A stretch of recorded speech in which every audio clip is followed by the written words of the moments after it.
చూద్దాం ఉత్తర మైదానాలు ఏ రకంగా అంటే ఇప్పటి వరకు మనం ఉత్తర మైదానాల్లో భాగంగా గంగా, సింధు, బ్రహ్మపుత్ర మైదానాలు వాటి యొక్క లక్షణాల గురించి చెప్పుకున్నాం.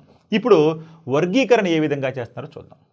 ఉత్తర మైదానాలను అవి విస్తరించి ఉన్నటువంటి ప్రాంతాలను బట్టి వివిధ పేర్లతో పిలుస్తున్నారు.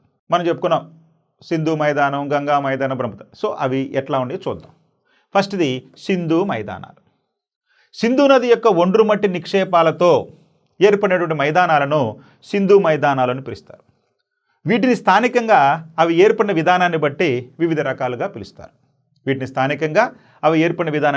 వివిధ పేర్లతో పిలుస్తారు. అవి దోరస్, థాన్స్, టోరాన్స్. ఇవి సింధు మైదానాలను స్థానికంగా పిలిచేటటువంటి పేర్లు. ఏంటండి? దోరస్, థాన్స్, టోరాన్స్. దోరోస్ అంటే ఎండిపోయిన నది ప్రవాహ గుర్తులు. అంటే సింధు మైదానంలో ఎండిపోయినటువంటి నదీ ప్రవాహ గుర్తులుగా ఏర్పడినటువంటి మైదానాలను దొరోస్ అని చెప్పి పిలుస్తారు. దొరోస్. అదే థాన్స్ అంటే ఎండిపోయిన నదీ ప్రవాహ గుర్తులలో ఏర్పడిన తాత్కాలిక సరస్సులు. అంటే దాని కొనసాగింపులాగా. అంటే దొరోస్ అంటే ఏం చెప్పుకున్నాము? ఎండిపోయినటువంటి నది యొక్క గుర్తులు అనుకున్నాం. అదే థాన్స్ అంటే ఏంటి? ఆ ఎండిపోయినటువంటి నదీ గుర్తులలో గనక నీరు నిల్వ ఉంటే, అంటే ఎక్కువ భాగం క్రమక్షయం జరిగి నీరు గనక నిల్వ ఉంటే, సరస్సులుగా ఏర్పడితే, అలా ఏర్పడినటువంటి తాత్కాలికమైనటువంటి సరస్సులనే ఏమంటారంటే థాన్స్ అంటారు. ఇక చివరిగా మూడోది టొరాన్స్. టొరాన్స్ అంటే ఏంటి? ఇవి ప్రత్యేకంగా జమ్మూ కాశ్మీర్లోని సరస్సుల సమూహం. ఇవి జమ్మూ కాశ్మీర్లోని సరస్సుల సమూహం. అంటే సింధు నదీ మైదానంలో జమ్మూ కాశ్మీర్ ప్రాంతంలో ఈ యొక్క ఏర్పడినటువంటి సరస్సుల సమూహాలనే ఏమన్నారంటే టొరాన్స్ అన్నారు. అదే థాన్స్ అంటే తాత్కాలికంగా ఏర్పడినటువంటి సరస్సులు. అదే దొరోస్ అంటే ఇవి నది ఎండిపోయినప్పుడు ఏర్పడినటువంటి గుర్తులు, ప్రవాహ గుర్తులు.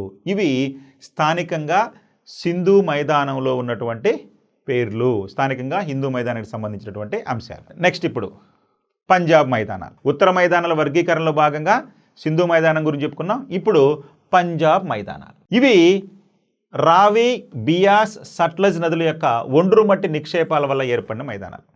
వాస్తవంగా వీటిని కూడా మనం సింధు మైదానాలకు భాగంగా చెప్పుకోవచ్చు. పంజాబ్ ప్రాంతంలో ఉన్నాయి కాబట్టి పంజాబ్ మైదానాలు అన్నాం. ఎందుకంటే రావి నది, బియాస్ నది, సట్లజ్ నది ఈ మూడు కూడా ఏ నది యొక్క ఉపనదులు అండి? సింధు నది యొక్క ఉపనదులు. కాబట్టి రావి, బియాస్, సట్లజ్ నదుల యొక్క ఒండ్రు మట్టి నిక్షేపాల వల్ల ఏర్పడినటువంటి మైదానాలు ఇవి పంజాబ్ మైదానాలు. ఈ మైదానాల్లో దోబులకు ప్రసిద్ధి. అంటే పంజాబ్ మైదానాలు దోబులకు ప్రసిద్ధి. దోబ్ అంటే ఏంటండి? రెండు నదుల మధ్య ఉన్నటువంటి మైదాన ప్రాంతాన్ని, అంటే రెండు నదులు ప్రవహిస్తూ ఉన్నాయి. ఒక నది చీలిపై ఇట్లా ప్రవహిస్తుంది, అంటే ఒక నది ఇట్లా ప్రవహిస్తుంది, ఒక నది ఇట్లా ప్రవహిస్తుంది. ఈ మధ్యలో ఉన్నటువంటి ప్రాంతమే దోబ్. దోబ్ అనగా రెండు నదుల మధ్య గల సారవంతమైన ప్రాంతం. అర్థమైందండి? దోబ్ అంటే రెండు నదుల మధ్య గల సారవంతమైన ప్రాంతం. మరి ఈ ఉత్తర మైదానంలో ఉన్నటువంటి ప్రధానమైనటువంటి దోబులు, ఎందుకంటే ఇవి కాంపిటేటివ్ ఎగ్జామ్స్ రావడానికి అవకాశం ఉంది. ఇప్పుడు దోబ్ అంటే చెప్పుకున్నాము. మరి ఈ ఉత్తర మైదానాల్లో ప్రధానంగా ఈ పంజాబు, సింధు, అదేవిధంగా అప్పర్ గంగా మైదానాల్లో ఉన్నటువంటి దోబులను గురించి చూద్దాం. మొదటిది ప్రసిద్ధి చెందినటువంటి దోబు సింధ్ సాగర్ దోబ్. ఈ సింధ్ సాగర్ దోబ్ అనేది సింధు, జీలం నదుల మధ్య ఉన్నటువంటి దోబ్. సింధు సాగర్ దోబును ఏ నదులు ఏర్పాటు చేసి, ఎందుకంటే ఇలాంటి ప్రశ్న అడుగుతాడు. సింధు సాగర్ దోబును ఏ నదులు ఏర్పాటు చేసిన అంటే సింధు నది మరియు జీలం నది. సింధు నది, జీలం నదుల మధ్యలో ఏర్పడినటువంటి దోబునే మనం ఏమన్నామంటే సింధ్ సాగర్ దోబ్ అన్నాం. ఇక రెండోది చాజ్ దోబ్. చాజ్ దోబ్ అనేది రెండోది. మరి ఈ చాజ్ దోబ్ అనేది ఎలా ఏర్పడిందయ్యా అంటే చీనాబ్ మరియు జీలం నదుల మధ్య ఏర్పడినటువంటి దోబ్. అంటే చాజ్ దోబ్ ఏర్పడటానికి కారణం ఏంటయ్యా అంటే చీనాబ్ మరియు జీలం నదులు. ఈ చీనాబ్ మరియు జీలం నదుల వల్ల ఏర్పడిన దోబ్నే చాజ్ దోబ్ అని చెప్పి అన్నాం. నెక్స్ట్ మూడవ దోబ్, దీనిని రచనా దోబ్ అని చెప్పి పిలుస్తాం. ఇది ఏ నదుల మధ్య విస్తరించిందండి? చీనాబ్ మరియు రావి నదుల మధ్య విస్తరించింది. ఇక నాలుగో దోబు బారీ దోబ్. ఇది రావి, బియాస్ నదుల మధ్య విస్తరించింది. ఇక ఐదోది బిస్ట్ దోబ్. ఇది ఏ నదుల మధ్య ఉందండి? బియాస్ మరియు సట్లజ్ నదుల మధ్య విస్తరించి ఉంది. ఈ విధంగా మనకి సింధు నది ఉపనదులైనటువంటి ఈ 5 రకాలైనటువంటి దోబులను ఏర్పాటు చేసినాయి. ఇక్కడ మనం కనుక చూస్తే ఇక్కడ చూసుకోండి, సింధు సాగర్ దోబ్ అని, అదేవిధంగా చీనా బ్రావి మధ్యలో ఉన్నటువంటి ఈ దోబు, అదే రచనా దోబ్, బారీ దోబ్, బిస్ట్ దోబ్. చూడండి ఇక్కడ చూస్తే ఇది బిస్ట్ దోబ్. బిస్ట్ దోబ్ ఏ నదుల మధ్య ఉందండి? సట్లజ్ మరియు బియాస్ నదుల మధ్య ఉంది. బారీ దోబ్ ఏ నదుల మధ్య ఉందండి? ఇక్కడ రావి, బియాస్ నదుల మధ్య ఉంది. చూడండి, రావి, బియాస్ నదుల మధ్య బారీ దోబ్ ఉంది.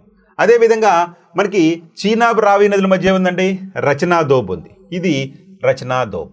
సో ఇట్లా మనకి బిస్తు దోబ్, బారీ దోబ్, రచనా దోబ్, అదేవిధంగా సింధు సాగర్ దోబ్, అదేవిధంగా జస్ట్ దోబ్, ఈ విధంగా 5 రకాలైనటువంటి దోబులను ఈ యొక్క సింధు నది ఉపనదులు ఏర్పాటు చేసినాయి. ఇది సారవంతమైనటువంటి ఒండ్రు మట్టి నేల.